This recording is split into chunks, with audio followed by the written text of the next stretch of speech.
Hey everyone, it's Nate. Asians in Hockey is brought to you by Chinese Republicans, a biting new satirical drama from the Roundabout Theatre Company in New York City. Set in 2019 New York, Chinese Republicans follows four Chinese-American women working in high-powered finance jobs who meet for monthly dim sum lunches to talk about work, ambition, and life. What begins as mentorship and support takes a sharp turn when Katie, a bright-eyed 24-year-old new to the workforce, joins the group, slowly exposing rivalry, generational tension, and ethical compromise as each woman tries to steer her toward what they're certain is best. Written by Alex Lin, a thrilling new Asian-American voice in theater recently named to Forbes 30 Under 30, and directed by Chay Yew, the play is a funny, smart, workplace drama about ambition, how hard you're willing to work, what you're willing to ignore, and who you might step on to get ahead.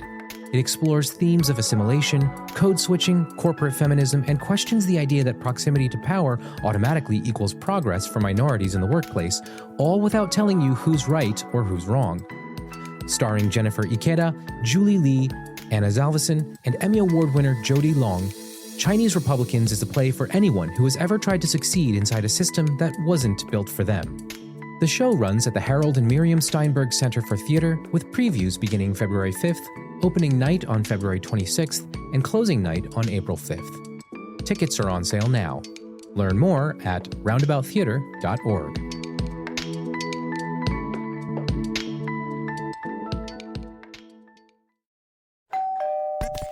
You're listening to Whoa! Potluck.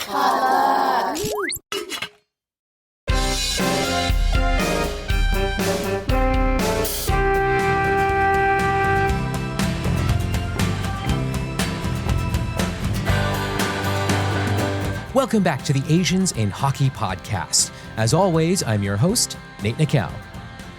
I want to start today's episode off by saying thank you to everyone in the community who signed up for the Asian Community Skate on Saturday, February 14th. I'm looking forward to meeting some of you in a few days at the event. Unfortunately, all slots have been taken, but if you'd like to be kept in the loop about future events like this, give me a follow on Instagram at Asians in Hockey. And for those of you who'll be there, I hope you'll come say hi. On today's episode, I chat with Dr. Martin Hyun, a former player in Germany's top professional ice hockey league, the DEL. Martin went on to serve as deputy sport manager for ice hockey and para-ice hockey at the 2018 Winter Olympics in Pyeongchang. He's the founder of a Berlin-based international nonprofit called Hockey is Diversity, which promotes inclusion at all levels of the sport and works to combat racism, sexism, homophobia, transphobia, and bullying in the sport through mentorship, training, special events, and partnerships with other hockey organizations. Martin's journey is an incredibly fascinating one, and the story of what inspired him to start Hockey is Diversity is both heartbreaking and inspiring, so keep listening because you don't want to miss it. I trust you'll enjoy our conversation just as much as I did. Now, before we dive in, I do have a few favors to ask of you. First off, if it's safe for you to do so, could you take out your phone and send a link to this podcast to one or two of your friends? They don't even have to be hockey fans. I try not to get too in the weeds when it comes to the ins and outs of the sport, or at the very least, I try to keep things as easy to understand for new fans as possible, so please spread the word about the show. Secondly, if you've been listening for a while and you'd like to help out with some of the production and operating costs, you can do that through buymeacoffee.com.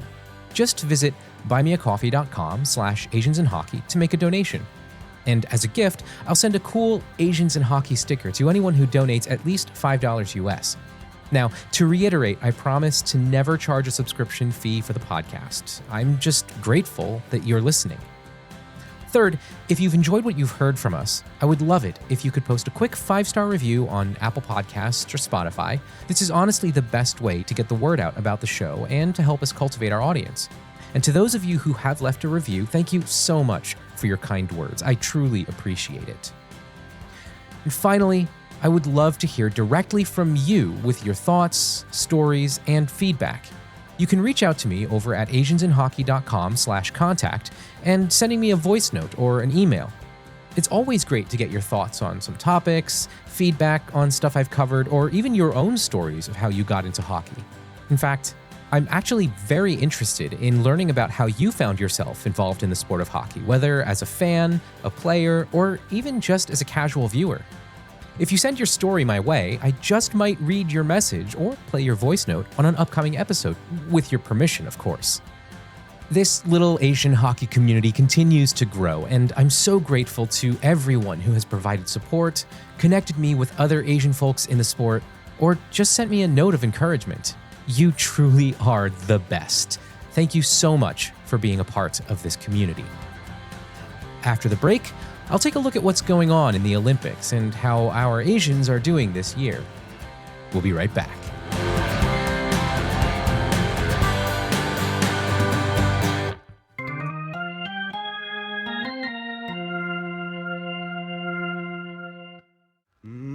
But we're still here, and we're going strong. It's an exciting time in Asian America. There are more movies, TV shows, books, and music reflecting us than ever. But all of these represent just a small slice of Asian American culture and experiences. So what do? Tell more slices. Asian Americana is a show that explores these slices of distinctly Asian American culture and history. We've talked about how Chinese Americans built California's Sacramento Delta, the art scene turns gallery institution Giant Robot, a play that explores the lost Cambodian pop music of the 60s and 70s, and, of course, boba, just to name a few stories. You can find Asian Americana at asianamericana.com or on your podcast app. And we're getting tired of proving we belong. At the time I'm recording this, we are 4 days into the Olympics, 5 days into the women's hockey tournament, and I have some unfortunate news for all of you Asian hockey fans. The first bit of bad news is that there is only one Asian team that qualified this year, the Japanese women. Now, of course, it's not bad news that they qualified. In fact, it was great to see the consistency from the Japanese women, who were ranked 7th in the IHF World Rankings among women's teams. It's a downward slide from the previous year, during which they were ranked 6th, but it's still good enough to be in the IHF top division, and they're competitive enough to have qualified for the games this year. But the good part ends there. Despite beating France in their opening game, Japan failed to record another win and did not make it into the knockout round, marking the first time in the 5 appearances in the Olympics that they did not get past the group stage. This is a devastating blow to the Japanese women and a bummer for those of us wanting to see the elite talent of the Shiga sisters, Akane and Aoi, who both play in the Swedish SDHL, go deeper into the tournament. What makes this elimination even more heartbreaking is how we've been watching Sumairu Japan steadily improve year after year since their first appearance on the world stage in 1998 at Nagano, culminating in 2 exciting upsets in the 2022 Olympics against Czechia and Sweden, the latter of which defeated them handily to officially remove them from further competition in 2026. Some soul-searching will be required following this premature bow-out. While the US and Canada continue their dominance, European teams are showing signs of improvement, with Sweden exhibiting rapid growth as the SDHL sits comfortably as the second-best professional women's hockey league in the world. Japan will also be facing some stiff competition in Asia as other countries continue developing their ice hockey programs. Both China and Korea have shown a willingness to compete, especially after getting a taste of Olympic hockey at the 2022 and 2018 games, respectively. The next bit of bad news is that there is only one player of Asian descent competing in the men's hockey tournament. The good news is that it's the unofficial captain of this podcast, Nick Suzuki. The men's tournament has yet to get underway, so I don't have much I can say about Suzuki other than that everyone here at the Asians in Hockey podcast is so proud of him and will be cheering him on this tournament. And I, for one, am switching loyalties away from my own country this year because I'm still extremely salty about Jason Robertson not being named to the roster, despite being the leading NHL goal scorer among not just Asian Americans, but all Americans this season so far. Anyway, good luck next week, Nick. I hope you and the rest of Team Canada show Team USA just how much of a mistake Bill Guerin made. We'll be right back.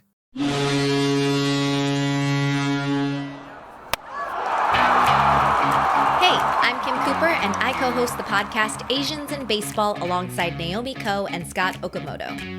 Asians in Baseball is exactly what it sounds like, a podcast about the Asian and Asian Native Hawaiian Pacific Islander Americans in Major League Baseball.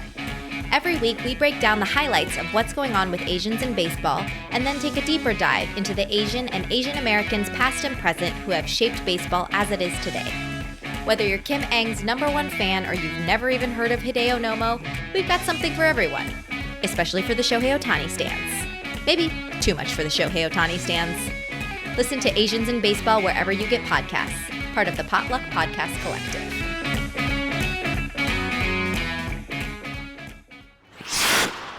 Since the Olympics just started at the end of last week, I thought it would be great to hear from someone with a bit of Olympic experience himself. Here's my conversation with Dr. Martin Hyun.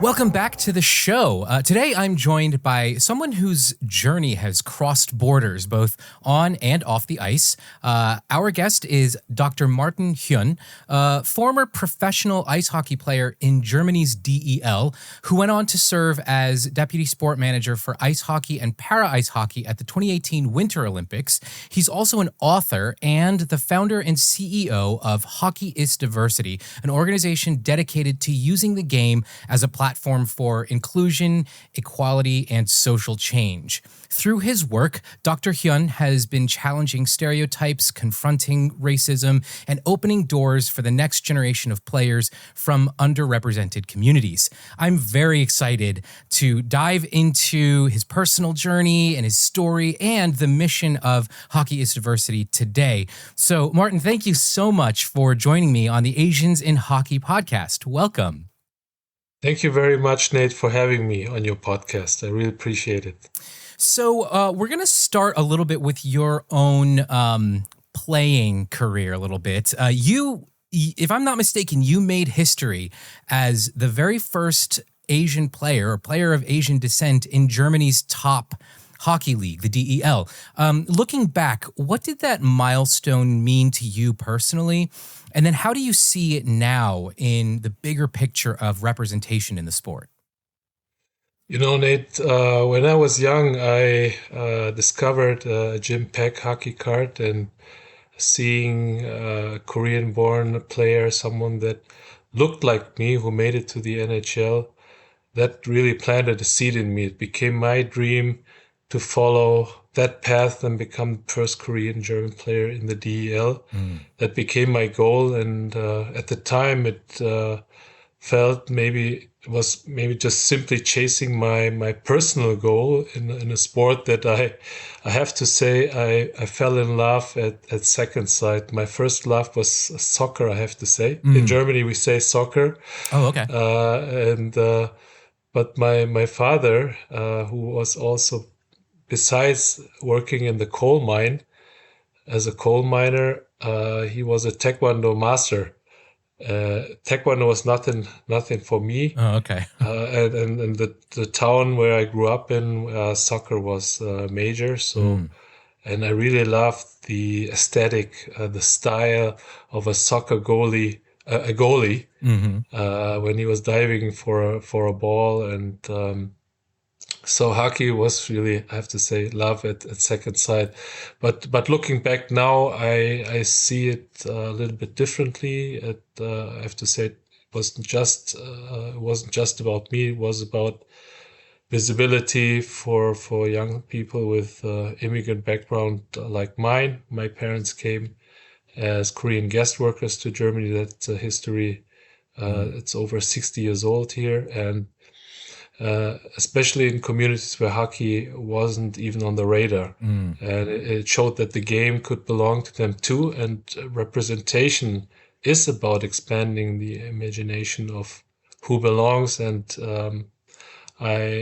looking back, I feel proud that my journey could open that door for others. Yeah, that's really powerful. So you have spoken pretty openly about your own experiences with racism in the sport of hockey. Could you share a moment from your playing days that really shaped how you think about inclusion in the sport? Yes, of course. There are moments I'll never forget, even to this day. I was called names like chink or rice eater, comments that had nothing to do with the game itself. I also remember in youth hockey that, equipment manager was screaming at me, play on the rice field, things like that. And also, one moment that stood out during my time with the Krefeld Penguins in a DEL game during warm-ups in Augsburg, when thousands of fans are laughing at you because someone is chanting Asian dish names like nasi goreng at me. I think if thousands of people laugh at you, that does something to you, and when the whole arena laughs at you, that cut really deep than just trash talk, and it makes you feel like you are not part of that game. You're not part of the game, and that message was loud and clear on that day. I remember the bus ride home. The players were sleeping, and they were saying, "Hey, don't worry about it," but they were not the ones who were affected by it, and some players get over it, and some players just think about it. Why does it happen? Biorhythmically.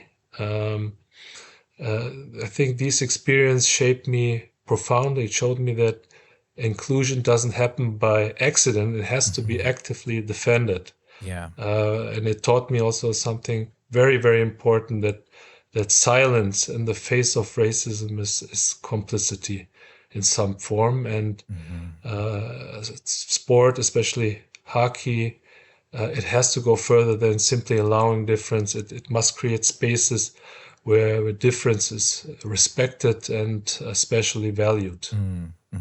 That's so powerful. Thank you so much for sharing that story. So building on that, how did those personal experiences then inspire you to start Hockey is Diversity? And what gap were you hoping to fill when you launched this initiative? And could you tell us more about the initiative? Yes, in 2005, I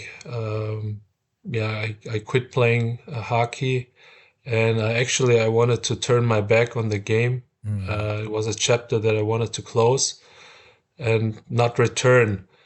But in about maybe 5 years later, I met a friend, and we had a talk with each other about our experience in the game. And the friend, he was kind of bullied because his parents were not rich or privileged, who can afford brand names, hockey products with a brand name. And I shared my experience that I told you about, like being called names like chick or rice eater or play on the rice field and things like that. And then on that day we decided, hey, we are not gonna leave the game to those who ostracized us because of the background we have, the ethnicity we have, but we have to do something against it. And Hockey is Diversity was born out of this. Maybe it was also born out of a contradiction, because hockey is often described as a big happy family, but not everyone, as we know, is welcome and is also being invited to that family.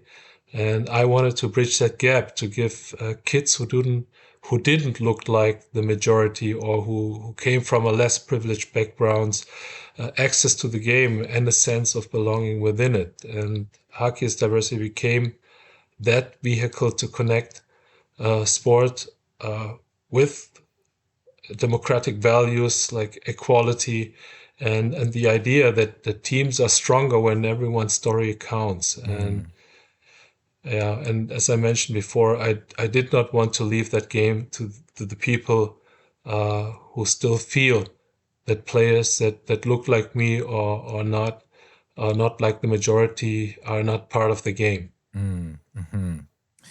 So you've described sports in general, hockey in particular, as a tool for democracy and human rights.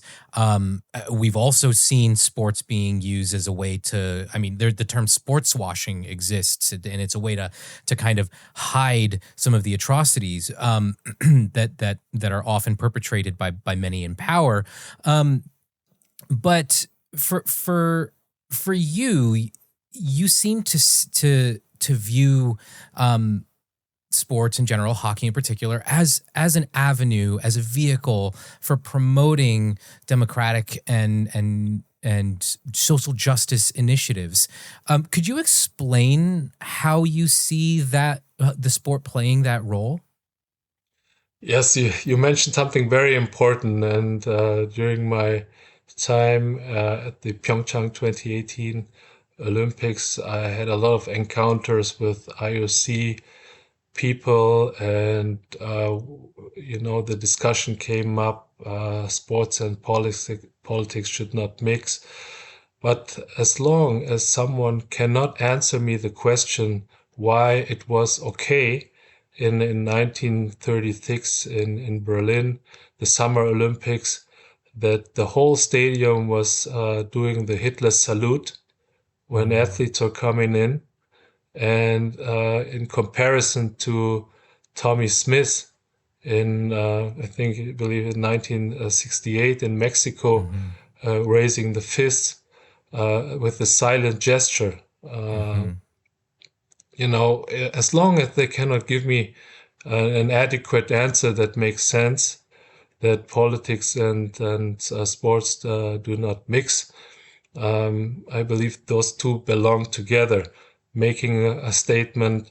And I think we would have lost so much if Tommy Smith and the two other fellow who were together on the podium with him did not support and were allies in that matter. Yeah. We would have lost a lot. Yeah. And I believe, coming to your question, hockey hockey teaches respect for rules, for opponents, for teammates from different backgrounds. In that sense, I believe hockey is kind of like a rehearsal for democratic values or for democracy. But it only works when everyone plays by the rules and every voice on the bench counts. And at the same time, as we know it, hockey historically has been so homogeneous. Although if you look now, because of the work of historians, of the Colored Hockey League, the First Nations who carved the first hockey sticks for us, that history was never told, right? But we have to say hockey is still very homogeneous, but it has the chance to model change, to prove that equality and human rights are not abstract values but lived realities. That's really powerful. And I'm so glad that you brought up Tommy Smith. For anybody who's listening, if you're not American, you're not familiar with the story, Tommy Smith, when he won, was it the 200 meter or the 400 meter? I don't remember what he was competing in. That's immaterial. He lifted his hand on the podium in a Black Power salute during a time period where the civil rights movement was at its heat here in the United States. And yeah, what a powerful moment, similar to so many other moments where diversity was placed front and center for everyone to see and be confronted with. And I want to talk a little bit as well about representation in hockey, not just necessarily for players of Asian descent, but for all underrepresented groups, whether that's ethnically underrepresented groups, underrepresented groups with regards to sexual orientation, or gender identity expression. Why is it important for all of these underrepresented groups to see themselves in the game? First, representation it's not a zero-sum game. It's not just about one community, but it's about rewriting the narrative of who belongs on the ice, and whether it's women, it's players of color, people with disabilities, or LGBTIQ plus athletes. But I believe every new phase widens that horizon. And when young players see themselves reflected in our game, they don't just dream bigger. I mean, right in the beginning, the first question I mentioned, Jim Peck, he was so important for me to see someone that looked like me, who can play hockey, because you were always told from a young age, hockey is not your sport. It's maybe it's ping pong or maybe a martial arts, but hockey is not your sport. But this sentence that we sometimes say, if you can see it, you can be it. It is so true. For me, it was very true to see Jim Peck and later on meeting him during the Pyeongchang 2018 Olympics. That was a very moving moment for me, because I was able to tell him, Jim, for me back in the days, you were so important for me to see. And I remember as a young kid writing him a letter when he was a player for the LA Kings, asking him for his autograph. I asked you, I never got a return letter from you. but you know, we became friends after that. We're keeping in touch, and so it's so important that they see themselves reflected in the sport. I think they don't just dream bigger, they stay in the game longer. And hockey, like any society, thrives when it embraces its full diversity. Yeah, that's so true. And at the time that we're recording this, the episode won't be coming out at the same time, but the time that we're recording this currently, the women's para ice hockey world championships is going on, which is so exciting to see the representation of not only women on the ice, which is huge. We're seeing the explosion of women's hockey now, but also para ice hockey, which is just growing in popularity. So it's exciting to see the growth of the game in diverse expressions.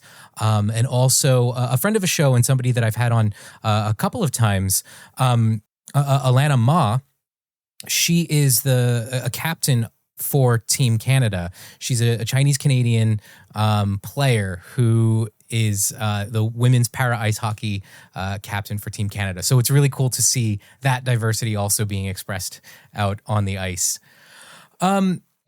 So you've hockey is diversity, has worked with young players for over a decade now. Could you share a little bit, maybe one or two stories of kids that you've supported that really kind of capture the impact of the work that you're doing? Yes, I share two stories, and one story is Lenny. He's a young boy with Cameroonian, Brazilian roots. His family had absolutely no connection and no history with the game. Would also have no resources also to start, and from day one, we have supported him with equipment, with mentorship, and 3 years later, he has become one very, very talented players here in Berlin, and he's not only still playing, but he's really thriving, and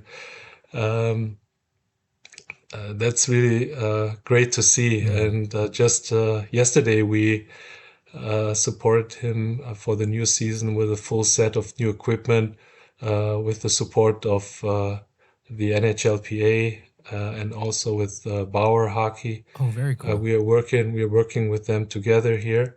We all know hockey equipment is very expensive, and we have to find a way.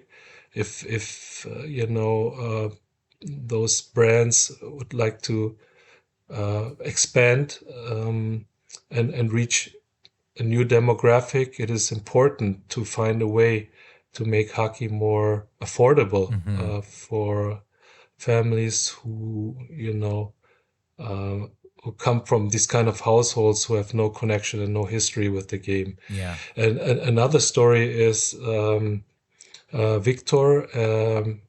Victor is a refugee kid. He spent 3 years living on the streets in Italy with his father who is mentally ill. And I think everyone can imagine what kind of impact it has psychologically, mentally, physically, as someone so small, living on the streets for 3 years to survive. And eventually he came to Germany, and he found a way to hockey, to our game, and we supported his journey. We are continuing to support his journey. We invited him to a special meet and greet during the NHL Global Game in Munich. He had a chance to meet Jordan Greenway from Buffalo, from the Buffalo Sabres. In fact, during that special meet and greet with Jordan Greenway, we brought several kids of color who had faced racism in their young hockey careers, and these kinds of experience, they don't just create memories. I think they last a lifetime. But Jordan Greenway is so important for them to see, because for me it was Jim Peck, and for them it's Jordan Greenway, and it shows that these kids, that they belong, and that hockey is for them too. Yeah, that's powerful. So one of the big challenges, of course, in hockey is breaking down stereotypes, as you've already very clearly shown through the powerful stories that you've shared with us. And those stereotypes persist, whether it's stereotypes about race, gender, ability. How do you and your organization actively confront those narratives? Yeah, first of all, we work internationally. We are in Berlin. We are located in Berlin, but we are working internationally. We have cooperations with the Austrian Hockey Federation, with England, and other organizations. But what we see here and what we experience is that they are a product of their a social environment that they're living in, that they inherit certain stereotypes from their grandparents, from their parents, even in 2025. But what we do is we confront stereotypes by changing the picture, literally by putting diverse kids in jerseys, by highlighting their stories, by training coaches to recognize, for example, unconscious bias. We also confront them through educational workshops on anti-racism, gender equity, and LGBTIQ plus awareness. Just recently, I educated the under 16, under 18, and under 20 national team of Austria, and in regards to LGBTIQ plus awareness. It was very important for them to see players like Luke Prokop, or Connor McDavid, or Sidney Crosby having pride tape on their stick, even though they are not. They're allies, as a symbol of being an ally. Yeah. Because these are players that they are known. They're internationally known and recognized. And for us, it's the point is not just to change how people play the game, but how they see the game, and sometimes as something that belongs to all of us. Yeah. So you've mentioned that Hockey is Diversity is working internationally. You yourself have worked on the global stage, including, of course, as you mentioned before, the Pyeongchang 2018 Winter Olympics. How has that international experience shaped the way that you think about growing the game and building bridges throughout the sport of hockey? I have to say, organizing the hockey and para ice hockey tournament in Pyeongchang, Korea. Korea is not a hockey nation like Canada. It was an incredible honor, and it also exposed how much work remains if we truly want hockey to be inclusive. And the IOC and the IHF often speak about diversity, but if you look at the leadership structures, staffing, and decision making, it remains very homogeneous. And I believe real progress has to come from the top, not just on the ice, but in who is trusted with responsibility. And if you look at demographic change, reshaping societies everywhere, a lot of hockey nations are affected by demographic change, and it should not sound like a threat. This isn't a threat to hockey, but it's one of the greatest opportunities for growing the game. And at the same time, I witnessed the challenges head on. I remember a very senior figure within the IHF. He openly made derogatory comments about the Korean way of doing things. Even ridiculing colleagues who struggled with English in front of the IOC, and people who know the Korean culture, the shame culture, shaming someone in front of such high-level people on Korean soil, that is very disrespectful. But in that moment, I'm a very reserved person, but in that moment I had to step in, because no one did. No one from the IOC did, no one from the IHF did.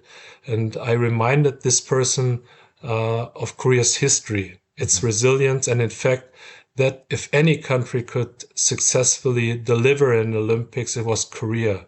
And speaking up came at a cost for me, because my accreditation, I had access to everywhere, of course, but my accreditation for the gold medal game was cancelled as a result, despite years of work I had put in, and I had to buy my own ticket. I think I paid about, I think for my wife and myself, I paid about $1,800. But it was a painful reminder that diversity work is not always welcomed by those in power, but it also reaffirmed why it is necessary. And all of that, I have to say, hockey must move beyond this ethnocentrism, which I experienced, and learn to value the contributions of every nation, every culture, every voice. And if the game is to thrive globally, it has to recognize that strength lies not in sameness, but in embracing difference. And that was my experience with Korea. And yeah, that person is not in charge anymore for a while now. But I hope to see, and I hope that maybe the NHL is going to push for diversity in terms of on-ice officials, the press, media who gets accredited to, who can report about the game, ice maintenance staff. We had two excellent guys from North America who made ice in Korea, but I hope in the future that people of color, other minorities who do not belong to the Olympic circus get a chance to prove themselves, to work on that kind of environment, and make it also there. The pool of experts, the pool of staff, make it more diverse. I would like to see that. Yeah, absolutely. I 100% agree. So for turning, I guess, our eye toward the future a little bit, and young people, for players and for families who might feel like outsiders in hockey today, what advice would you give them about finding their place in the sport, both now and going forward? What we do with Hockey's Diversity, we always tell them first, you have to know that you belong in this game. That the rink might not always tell you that. That experience I've made, and unfortunately, still a lot of players of color do that. And second, seek allies, teammates, coaches, or organizations like Hockey's Diversity, because no one thrived alone. And thirdly, remember that by stepping on the ice, that you are already on the ice. You are already expanding the definition of who belongs in our game, and that your presence is very, very powerful. That we try to tell the kids who doubt themselves after having a racist experience or something like that. And I think I would say these 4 things or these 3 things. Yeah. That's powerful. Thank you. So looking ahead, what is your vision for the next generation? What would you like to see the hockey world look like in 10 or 20 years from now, if the mission of Hockeyist Diversity succeeds? Yeah, this is a great question, because a few days ago, I think there was this historical speech of Martin Luther King, I Have a Dream. I'm not going to rephrase it, but my hope is that one day a kid, no matter the name, the skin color, the gender, or family background, can walk into any rink, any hockey rink, and he feels immediately, or she feels immediately, that this game belongs to me and is part of the family. And in 20 years from now, I don't want us to still be talking about first. We still do that, even if it's we are in year 2025. And I hope in 20 years we are not going to talk about first. And I would like to see inclusion to be the norm. And if our organization Hockey's Diversity succeeds, hockey will not only be more colorful on the ice, but stronger everywhere, in locker rooms, behind benches, in front offices, ice crews, and of course in the stands. And that's the dream I have. Well, I hope that we can see that dream come to fruition in the next 10, 20 years. I'll keep my fingers crossed. I'll knock on wood. And of course, I'll do my part as best I can with this little podcast that I have going. And even, whenever I set foot on the ice as well. And Martin, I just want to thank you so much for this conversation. This has been eye-opening, enlightening. And real quick, where can people find you and your work online? I know we will share the links in the show notes, but for anybody listening and can't get to their phones right now, where do people search for your work online? You can find us on Instagram under Hockey's Diversity. You can find me there under my name. I have an author account and also something that is only sport related. But also we have a webpage, hockeyisdiversity.de. On LinkedIn, these are the things where you can find us. Great. Thank you again, Dr. Hyun. This has been a fantastic conversation. I hope that if you're listening, you'll go check out their work. It is in German, but we do have tools in the 21st century that can translate if you're North American like me and only speak one language or a little bit of that language they speak up in Quebec.